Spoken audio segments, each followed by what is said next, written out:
നിങ്ങൾ യൂറോപ്യരുമായി അമേരിക്കക്കാരുമായി സമാധാനപരമായ കരാറുകളിൽ നിങ്ങൾ ഒപ്പുവെക്കും. റസൂലുള്ളാഹി സ്വല്ലല്ലാഹു അലൈഹി വസല്ലം ثم تغزون أنتم وهم عدوا.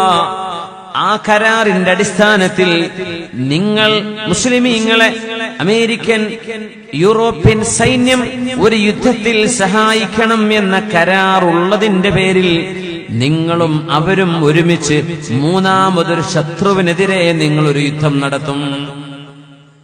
ആ ശത്രു ആരാണെന്ന് നമുക്കറിയില്ല.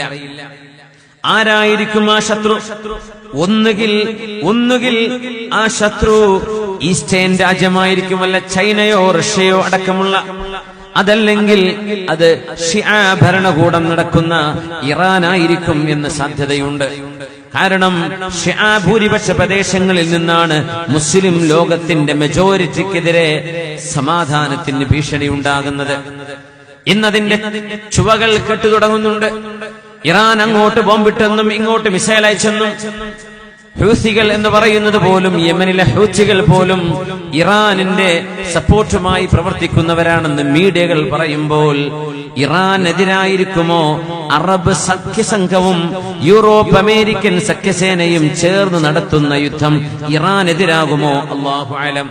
അല്ലെങ്കിൽ ഇർഹാബ് എന്ന് പറയുന്ന, തീവ്രവാദം എന്ന് പറയുന്ന, തീവ്രപക്ഷക്കാരെന്ന് പറയുന്ന ഏതെങ്കിലും ഒരു സംഘങ്ങളെ ടാർഗറ്റ് ചെയ്ത് ഏതെങ്കിലും ഒരു രാജ്യത്ത് നിന്ന് തീവ്രവാദം ഉന്മൂലനം ചെയ്യാൻ അറബ് മുസ്ലിം രാജ്യങ്ങളും യൂറോപ്യൻ അമേരിക്കൻ സൈന്യവും ഒത്തുചേർന്ന് നടത്തുന്ന യുദ്ധമായിരിക്കാം.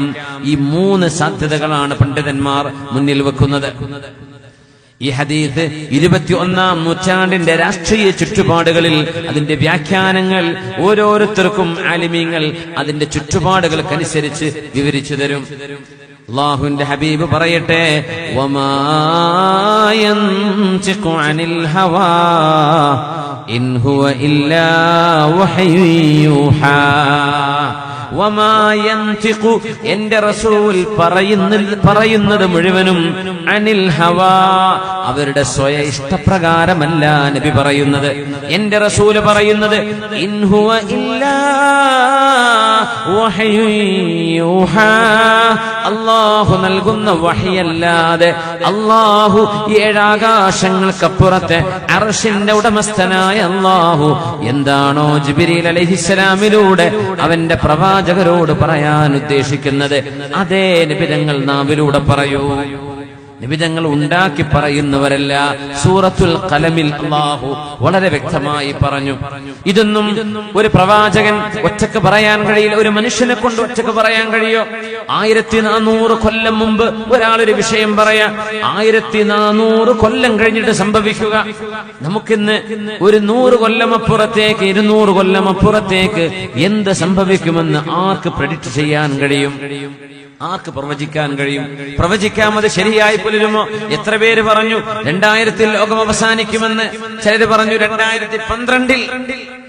ഒരു ചുക്കും നടന്നില്ലല്ലോ. പലർക്കും പലതും പറയാം. പക്ഷേ പറഞ്ഞത് സത്യമായി പുലരുന്നത് അത് ഒന്നല്ല, രണ്ടല്ല, 100 കണക്കിന് അല്ല. എന്തെല്ലാം അവിടെ നിന്ന് പറഞ്ഞോ അതിൽ സാധ്യമായതെല്ലാം പുലർന്നു കഴിഞ്ഞ ഹബീബാണ്, ലോകത്തിന്റെ ഗുരു, മുസ്ലിം ഉമ്മത്തിന്റെ നേതാവ്. അത് വെറും ഒരു മനുഷ്യനല്ല, അത് അല്ലാഹുവിനാൽ നിയുക്തനായ പ്രവാചകൻ തന്നെ. ഇത് ലോക മുസ്ലിമീങ്ങൾ അറിയണം. മുസ്ലിമീങ്ങളോട് എതിർപ്പും വൈരാഗ്യവുമുള്ള ആളുകൾ അറിയണം ഈ പ്രവാചകൻ പറഞ്ഞു പോയ വാക്കുകൾ. എന്നിട്ട് മനസ്സിലാക്കണം ഇത് സത്യപ്രവാചകനാണോ അല്ലയോ എന്ന്. ആ ഹബീബാണ് നമ്മുടെ റസൂൽ. ഇന്നല്ലാഹ വമലായികതഹു യുസല്ലൂന അലൻ നബിയ്യ് യാ അയ്യുഹല്ലദീന ആമനൂ സല്ലൂ അലൈഹി വസല്ലിമൂ തസ്ലീമാ. ഹബീബിന്റെ മേൽ സ്വലാത്തും സലാമും വർദ്ധിപ്പിക്കുക. ഈ ഹദീസെല്ലാം ഓതുമ്പോൾ ഹബീബിനെ ഒന്ന് കണ്ടെങ്കിൽ എന്ന് കൊതിച്ചു പോകും. ഈ ഹദീസുകൾ കേൾക്കുമ്പോൾ ഹബീബിന്റെ സദസ്സിലൊന്ന് ഇരിക്കാൻ ഭാഗ്യമുണ്ടായെങ്കിൽ എന്ന് കൊതിച്ചു പോകും. ഈ ഹദീസുകൾ അർത്ഥങ്ങളിലൂടെ കടന്നു പോകുമ്പോൾ അല്ലാഹുവിന്റെ ഹബീബിനെ എങ്ങാനും മുമ്പിൽ കിട്ടുകയാണെങ്കിൽ ഹബീബിന്റെ നെറ്റിയിൽ ഉമ്മ വെക്കുമായിരുന്നുവെന്ന് നമ്മുടെ മനസ്സ് പറഞ്ഞു പോവുകയാണ്. 21-ാം നൂറ്റാണ്ടിന്റെ കഥയാണ്. ഈ ഹദീസ് ഒരു 100 കൊല്ലം മുമ്പ് ഹദീസ് പണ്ഡിതന്മാർക്ക് വ്യാഖ്യാനിക്കാൻ പ്രയാസമാണ്. ഒരു 100 കൊല്ലം മുമ്പ് വരെ, 1300 കൊല്ലം മുമ്പ് വരെ, 1300 വർഷം ഈ ഹദീസിന് എങ്ങനെയാണ് വ്യാഖ്യാനം നൽകുക? അറബ് ലോകത്ത് യൂറോപ്യരും അമേരിക്കക്കാരും വരികയോ, ഒട്ടകത്തെ മേച്ചു നടക്കുന്ന ലോകത്തേക്കോ, ഈത്തപ്പന പറിച്ചു നടക്കുന്ന, ഈത്തപ്പഴം പറിച്ചു നടക്കുന്ന ആടുമാടുകളെ മേച്ചു നടക്കുന്ന ആട്ടിടയന്മാരിലേക്ക് എന്തിനമേരിക്കക്കാരനും യൂറോപ്യരും വരണം? നമ്മൾ അങ്ങനെയായിരിക്കും ചിന്തിക്കുക. എന്നാൽ ഹദീസ് പണ്ഡിതന്മാർ അവർക്ക് മനസ്സിലായതും മനസ്സിലാവാത്തതും എല്ലാം രേഖപ്പെടുത്തി കളയും. അതാണ് ഹദീസിന്റെ അത്ഭുതം. ഹദീസ് പണ്ഡിതന്മാർ ഒരിക്കലെങ്കിലും ആലോചിക്കുകയാണെന്ന് സങ്കല്പിക്കുക. ഈ ഹദീസ് എനിക്ക് മനസ്സിലായില്ല, ഞാൻ എന്തിനെ എഴുതി വെക്കണം? ഇതിനർത്ഥമുണ്ടോ? ഒരു യുക്തിവാദി കണ്ടാൽ എന്തു പറയും? ഇതല്ല ഹദീസ് പണ്ഡിതന്മാർ ചിന്തിക്കുക. സ്വഹീഹായ സനദിലൂടെ, സത്യസന്ധമായ സനദിലൂടെ ഒരു ഹദീസ് നബി തങ്ങൾ പറഞ്ഞതാണെന്ന് തെളിഞ്ഞു കഴിഞ്ഞാൽ ഏതെങ്കിലും തലമുറകൾക്ക് മനസ്സിലാവും അതിനർത്ഥം. നമ്മൾ എഴുതി വെക്കാം. അതവർ എഴുതി വെച്ചു. അവരത് ആമന്നാ വസല്ലംനാ, ഞങ്ങൾക്ക് മനസ്സിലായാലും ഇല്ലെങ്കിലും നബി തങ്ങൾ പറഞ്ഞു, അല്ലാഹുവേ ഞങ്ങൾ വിശ്വസിച്ചു. ഇതാണ് അവര് പറയാ. പക്ഷെ ഇന്ന് 21-ാം നൂറ്റാണ്ടുകാർ യുക്തിവാദികളാണ്, അല്ലേ? മുസ്ലിമീങ്ങളിൽ ചില ആളുകൾ പോലും യുക്തിവാദ ചിന്തകൾ തലയിൽ കയറിയവരാണ്. അവർക്ക് തെളിവിന്റെ മാമലകൾ വെച്ചുകൊടുത്താൽ പോലും ഇത് മാരണം, ഇത് മാജിക് ആണെന്ന് പണ്ട് പറഞ്ഞ പോലെ ഇന്ന് പറയുന്നവർ, അവരുടെ മുമ്പിലാണ് ഈ ഹദീസുകൾ പച്ചയായ ഇന്നത്തെ രാഷ്ട്രീയ ചുറ്റുപാടുകളിൽ, ആഗോള രാഷ്ട്രീയ ചുറ്റുപാടുകളിൽ നമ്മൾ വ്യാഖ്യാനിക്കുമ്പോൾ എത്ര മനോഹരമാണ് അല്ലാഹുവിന്റെ റസൂല് പറഞ്ഞു പോയത്.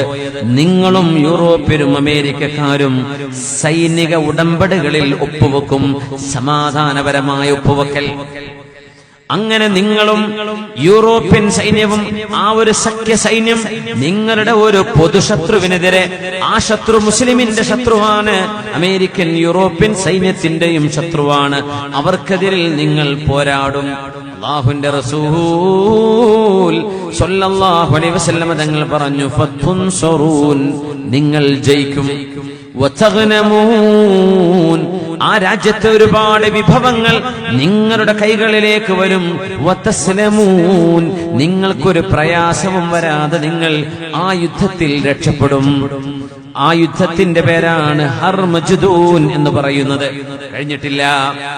അല്ലാഹുവിന്റെ റസൂൽ പറയുന്നു, ثم تنصرفون حتى تنزلوا بمرج ذي تلول. സുബ്ഹാനല്ലാഹ് എന്ന് പറയാതിരിക്കാൻ കഴിയില്ല. യുദ്ധം നടക്കുന്ന സ്ഥലത്തിന്റെ രൂപമാണ് നബി തങ്ങൾ പറയുന്നത്.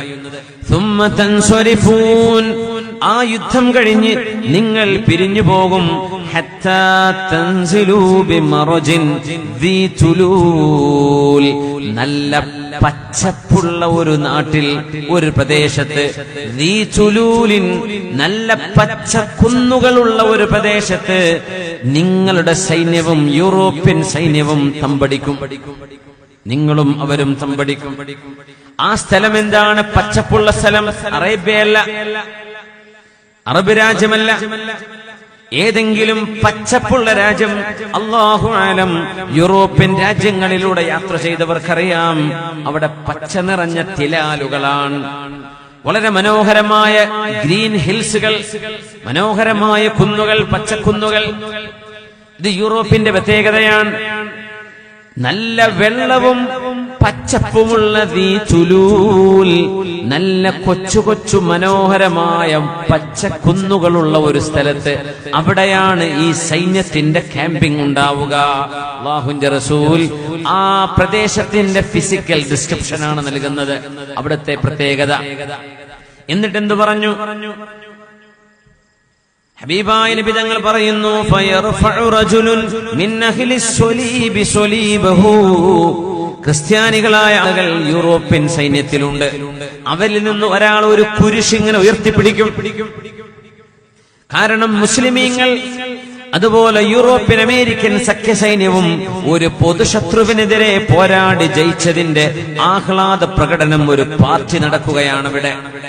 ആ സമയത്ത് സൈന്യത്തിൽപ്പെട്ട ഒരാൾ, മുസ്ലിമല്ല, യൂറോപ്യൻ അമേരിക്കൻ സൈന്യത്തിൽപ്പെട്ട ഒരാൾ ഒരു വലിയൊരു കുരിശ് കൊണ്ടുവന്ന് ഉറക്കെ പിടിച്ചിട്ട് പറയും, ഗലബ സ്വലീബ്, ഈ കുരിശ് കൊണ്ടാണ് നമുക്ക് വിജയമുണ്ടായത്.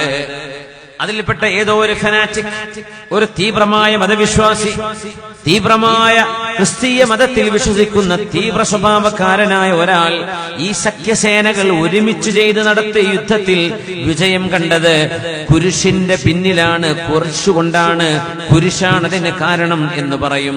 ഫയഗ്ളബു റജുലുൻ മിനൽ മുസ്ലിമീൻ, അത് കാണുമ്പോൾ മുസ്ലിം സൈന്യത്തിൽപ്പെട്ട ഒരാൾക്ക് വല്ലാത്ത ദേഷ്യം വരും.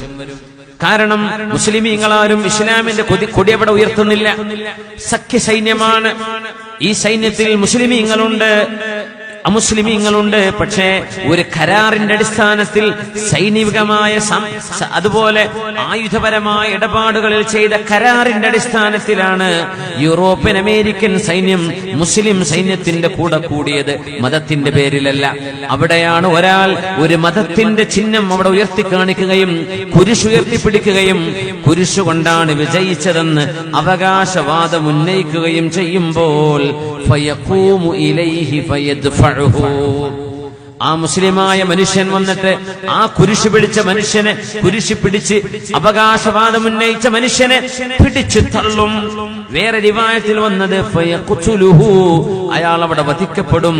ഫഇൻദ ദാലിക യഗ്ദിറുർ റൂം, ആ ക്രിസ്ത്യാനിയായ മനുഷ്യന്റെ മരണം സംഭവിക്കുന്നതോടുകൂടെ തന്നെ റോമൻ സൈന്യം നിങ്ങളുമായുള്ള കരാർ പൊളിക്കുകയും നിങ്ങളെ വഞ്ചിക്കുകയും ചെയ്യുമെന്ന് ഹബീബുനാ റസൂലുള്ളാഹ്.